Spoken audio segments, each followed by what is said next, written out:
বাচ্চাদের টিফিনে, বিকেলের নাস্তা কিংবা অতিথি আপ্যায়নে পাস্তার কিন্তু জুড়ি নেই। খুব চটপট করে যদি পাস্তার এই আইটেমটি তৈরি করতে চান তাহলে এই রেসিপিটি দেখে নিতে পারেন। চলুন দেখে নেই। প্রথমে একটি কড়াইতে পানি দিয়ে আমি কিন্তু পাস্তাগুলোকে সিদ্ধ করে নিচ্ছি।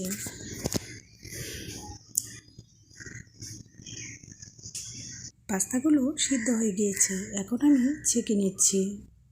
আর এদিকে একটি চুলায় প্যান বসিয়ে তাতে দিয়ে দিয়েছি শুকনো মরিচ। শুকনো মরিচগুলো ভেঙে ভেঙে কুচি করে দিয়েছি। শুকনো মরিচটা একটু ভাজা হওয়ার পর দিয়ে দিচ্ছি এখানে আদা কুচি, দিয়ে দিচ্ছি রসুন কুচি, দিচ্ছি স্বাদ মতো লবণ,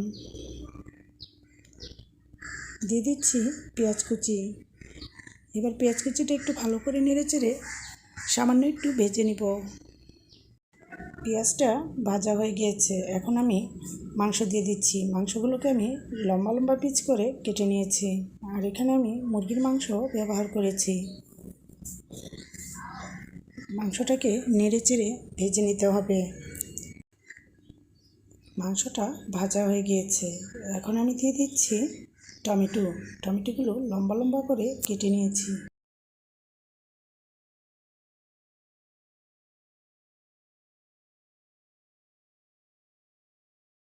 টমেটোগুলোকে ভেজে নেওয়ার পর দিয়ে দিচ্ছি বাঁধাকপি। এবার সবগুলোকে একসাথে ভালো করে মিশিয়ে তারপরে ভেজে নিচ্ছি। সবজিগুলো ভাজা হয়ে গিয়েছে, এখন এক সাইড করে একটা ডিম দিয়ে ডিমটাকেও ভেজে নিচ্ছি।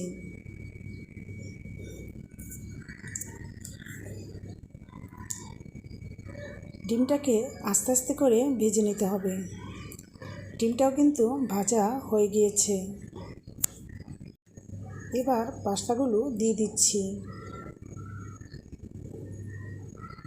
ভালো করে নেড়েচেড়ে সবগুলোর সাথে মিশিয়ে নিচ্ছি। আর যারা কাঁচামরিচ দিতে পছন্দ করবেন তারা কিন্তু একটু কাঁচামরিচ দিয়ে নিতে পারেন, তবে এভাবে শুকনো মরিচ দিয়ে করলে কিন্তু আলাদা একটা টেস্ট আসে।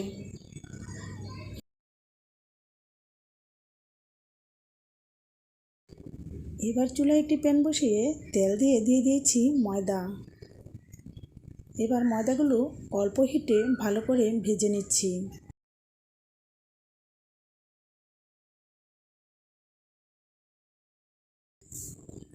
একটু সময় নিয়ে ভেজে নিতে হবে। যখন দেখবেন ময়দা থেকে সুন্দর একটি স্মেল আসছে তখন বুঝতে হবে যে ভাজাটা হয়ে গিয়েছে। দেখতেই পাচ্ছেন আমার ময়দা ভাজা হয়ে গিয়েছে। এখন দুধ দিয়ে দিচ্ছি। দুধ দিয়ে ভালো করে নেড়েচেড়ে দুধের সাথে ময়দাটাকে মিশিয়ে নিতে হবে। এবার দিয়ে দিচ্ছি শুকনো মরিচের গুঁড়ো, জিরের গুঁড়ো, ধনিয়ার গুঁড়ো, দিয়ে দিচ্ছি গরম মশলার পাউডার। এবার একসাথে ভালো করে মিক্সড করে নিচ্ছি।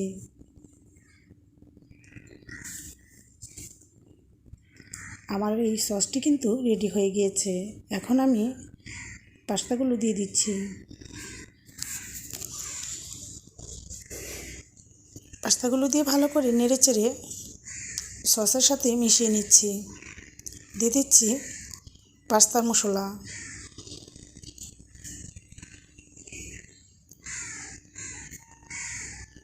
এবার ভালো করে নেড়েচেড়ে তারপর কিন্তু অল্প হিটে রান্নাটা করে নিচ্ছি। দিয়ে দিচ্ছি টমেটো সস। সসটা কিন্তু সম্পূর্ণ আমার হোমমেড। আমার চ্যানেলে দেওয়া আছে, ইচ্ছে করলে দেখে নিতে পারেন। ভিউয়ার্স, ভিডিওটি ভালো লাগলে অবশ্যই লাইক, কমেন্ট, শেয়ার করবেন। সাবস্ক্রাইব করে পাশে থাকা বেল আইকনটি ক্লিক করে দিবেন, তাহলে আমার ভিডিওর সকল নোটিফিকেশন আপনার কাছে চলে যাবে। সো ভিউয়ার্স, ভালো থাকবেন। ভিডিওটি দেখার জন্য অসংখ্য ধন্যবাদ।